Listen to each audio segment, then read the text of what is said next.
तो देखिए इसमें कोई शक व शुबा नहीं है कि यूट्यूब पे जो ऐड आते हैं, जो प्रचार आता है, वो आपके हाथ में नहीं होता है। अगर हमारे हाथ में हो, यानी ऐड अगर हमारे हाथ में हो और हमारा जो पार्टनर है जिसका हम ऐड चला रहे हैं उसके साथ हमारा समझौता हो, बातचीत हो और ये लिमिटेड महदूद चीज़ हो कि सिर्फ हम यही ऐड चला सकते हैं जिसमें कोई शरई कबाहत नहीं है, तो वो एक अलग चीज़ है, उसकी गुंजाइश है। लेकिन जहाँ तक मेरी मालूमात है कि ये किसी आदमी के कंट्रोल में नहीं है। यानी यूट्यूब को अगर आपने अलाउ किया ऐड चलाने का तो फिर वो कुछ भी ऐड चला सकता है, तो उसको आप कंट्रोल नहीं कर सकते। बहुत ज़्यादा शायद 1-2 कैटेगरी आप सेलेक्ट कर सकते हैं कि आप इस चीज़ का ऐड चलाएं, लेकिन फिर भी वो ऐड किस तरह बनाए जाते हैं, कौन सी कंपनी बना रही है, उसमें लेडीज़ आ रही हैं, बेपर्दा आ रही हैं या क्या हो रहा है, ये हम कुछ नहीं जानते। इसलिए इसको जायज़ नहीं कहा जा सकता, ये कतन जायज़ नहीं हो सकता है। इसलिए जब तक आपको ये कंफर्म ना हो, ये पता ना हो, ऐसा कोई मुआहदा ना हो कि कौन सा ऐड चलेगा, कैसे चलेगा, आपका कंट्रोल जब तक नहीं है, जब तक आप इसकी कमाई नहीं कर सकते। आप अंधेरे में किसी को ऐसे इजाज़त नहीं दे सकते कि जो चाहे वो आपके साथ ऐड चलाए और उसमें आपका ताउन हो, क्योंकि इसमें आपका भी ताउन होता है, आप उसको अलाउ करते हैं।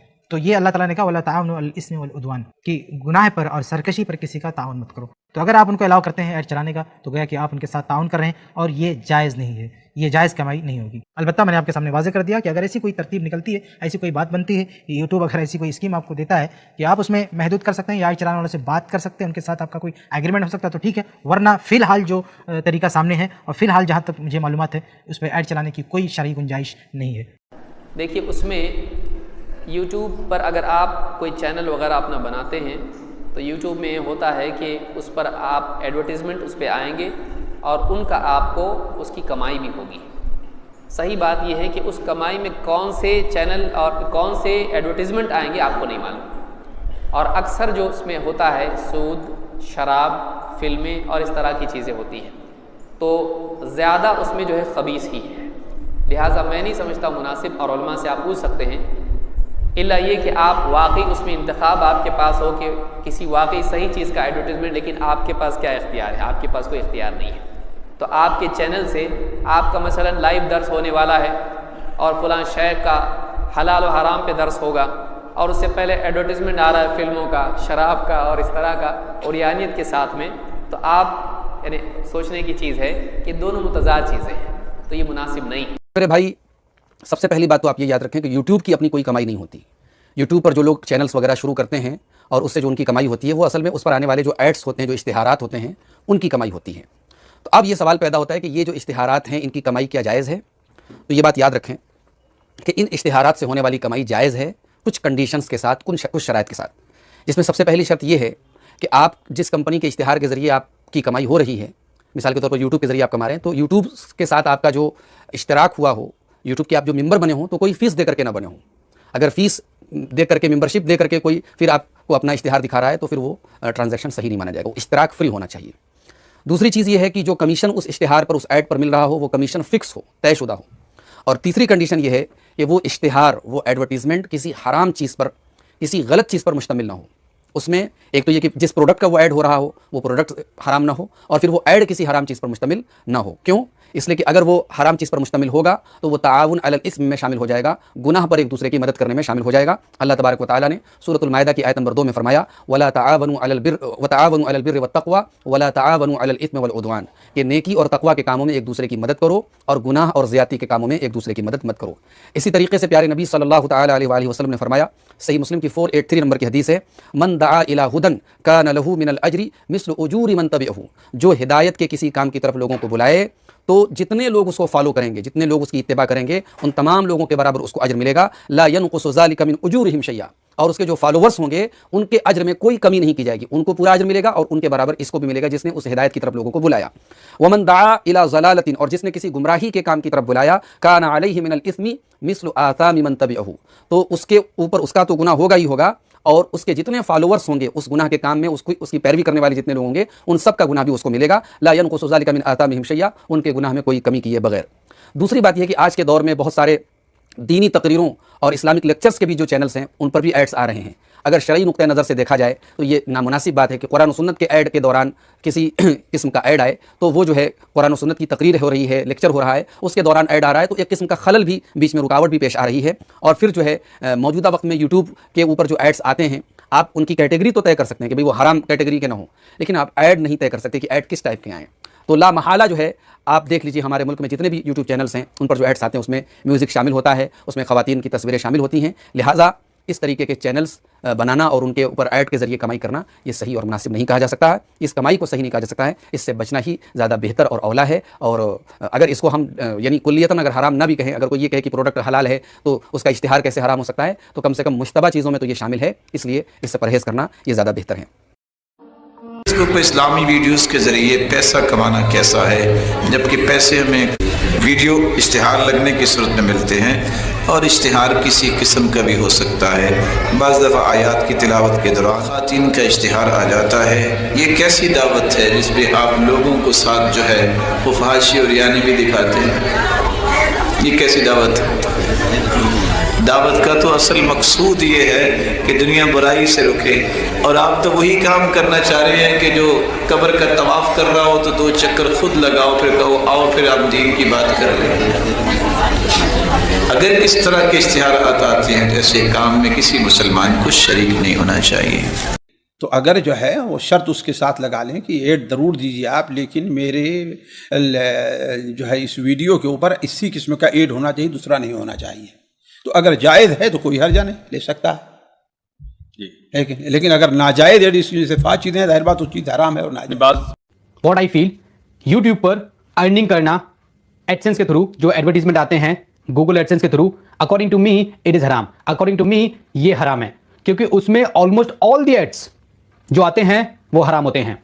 उसमें म्यूजिक होता है, खवातीन आती हैं बिना हिजाब के, बिना पर्दे के, और उसमें काफ़ी ऐसी चीज़ें प्रमोट की जाती है। मिसाल के तौर पे मूवीज़ प्रमोट की जाती हैं जिसमें काफ़ी ज़्यादा आप कह सकते हैं कि उसमें अन इस्लामिक कंटेंट होता है। तो व्हाट आई फील कि यूट्यूब पे अगर आप अर्निंग करते हैं गूगल एडसेंस के थ्रू तो वो कंप्लीटली हराम है। इसी तरीके से आप किसी भी तरीके से ऑनलाइन प्लेटफॉर्म पे अर्निंग करते हैं और अगर उसमें हराम एड्स आते हैं तो वो अर्निंग आपके लिए हराम है। और अगर हलाल वे है, मिसाल के तौर पे यूट्यूब पे भी हलाल वे है अर्न करने का, मिसाल के तौर पे आपका मोनेटाइजेशन ऑन नहीं है, आपके चैनल पे कोई भी एडवर्टीजमेंट नहीं आता, लेकिन वीडियो के बीच में आप किसी प्रोडक्ट को प्रमोट करते हैं, किसी भी प्रोडक्ट को, कंपनी के किसी प्रोडक्ट को आप प्रमोट करते हैं, तो अगर वो प्रोडक्ट हलाल है तो कोई तरह की बात नहीं है। मिसाल के तौर पे आप वीडियो बनाते हैं और आप कहते हैं कि मैं इस प्रोडक्ट को प्रमोट कर रहा हूं, या ये जो वीडियो है पेड वीडियो है, ये पेड कंपनी ने मुझे पे किया है इस प्रोडक्ट को प्रमोट करने के लिए, अगर आप इस तरीके से करते हैं तो इसमें कोई तरह की बात नहीं है। लेकिन अगर ऑनलाइन प्लेटफॉर्म पे कोई अनइस्लामिक कंटेंट आ रहा है और उसके थ्रू आप अर्निंग करना चाहते हैं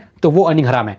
तो ऑनलाइन अर्निंग करना डिपेंड करता है कि आप किस प्लेटफॉर्म पे किस तरीके से अर्न कर रहे हैं।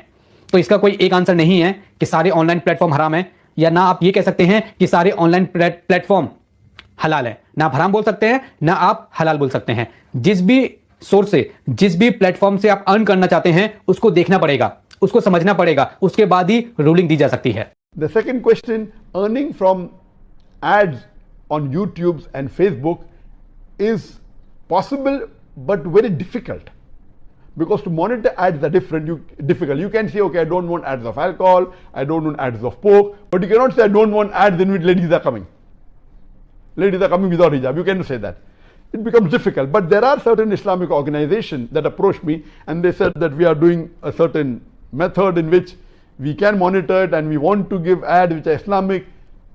I have not checked up, but if such an organization exists where they see to it that the haram ads are prevented of ladies which are improperly dressed, which are not in hijab, then it's possible that you can earn. If that time comes, then even we can think whether we can utilize or we can utilize this way of earning.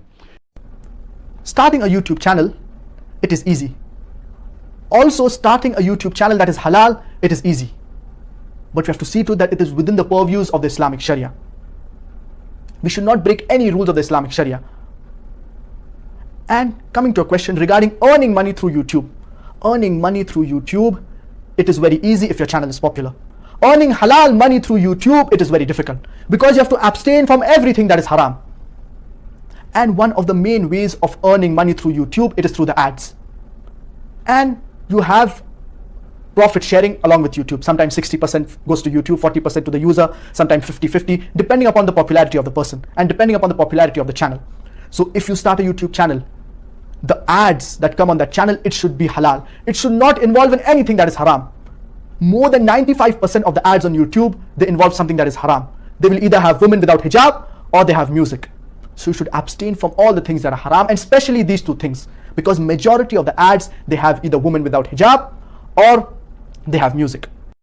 इन सब उलमा और तलबा को देखने के बाद आपको इतना तो पता चल ही गया होगा कि ये सब जो है यूट्यूब की कमाई से मना कर रहे हैं। और अगर इनमें से कोई यूट्यूब की कमाई को जायज़ भी कह रहा है तो साथ में वो जो है वो कुछ टर्म्स और कुछ शराइत पेश कर रहा है। उन शराइत को अगर मैं एक जुमले में बयान करूँ तो वो ये कि यूट्यूब पर जो वीडियो आप डाल रहे हैं और जो एडवर्टाइजमेंट आपके चैनल पे दिखाया जा रहा है, ये दोनों अगर खिलाफ शरअ नहीं है तो आपकी यूट्यूब की कमाई जायज़ और दुरुस्त है, हलाल है। और अगर ये दोनों जो है खिलाफ शरअ है तो आपकी यूट्यूब की कमाई हलाल और दुरुस्त नहीं है। अब इस पर ज़रा डिटेल में बात कर लेते हैं। सबसे पहले तो ये कि जो वीडियो आप यूट्यूब पर डाल रहे हैं उस वीडियो का दुरुस्त होना ज़रूरी है, क्योंकि अगर वो वीडियो ही दुरुस्त नहीं होगी तो ऐसी वीडियो का यूट्यूब पर डालना फ़ी नफ्सी ही हराम है और उसके ज़रिए से पैसा कमाना भी हराम होगा, बकौल मौलाना मकबूल अहमद सलफ़ी। इसी तरह से जो एडवर्टाइजमेंट आपके चैनल पे दिखाया जा रहा है उसमें किसी हराम चीज़ को प्रमोट ना किया जा रहा हो और उसके अंदर म्यूज़िक ना हो, इसी तरह से बेपर्दगी ना हो, सूद से मुताल्लिक ना हो। इसके अलावा उसके अंदर जो है मुबालगा राई से काम ना लिया जा रहा हो, यानी किसी चीज़ को बहुत ज़्यादा बढ़ा चढ़ा कर पेश करना और उसमें झूठ का सहारा लेना। इसी तरह से किसी नशावर चीज़ को प्रमोट ना किया जा रहा हो, जैसे कि विमल वगैरह।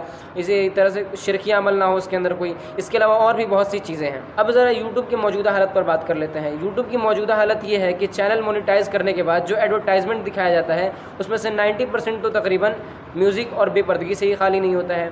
अगर इन दोनों चीज़ों से खाली भी हो तब भी जो है उसमें किसी हराम चीज़ को प्रमोट किया जाता है।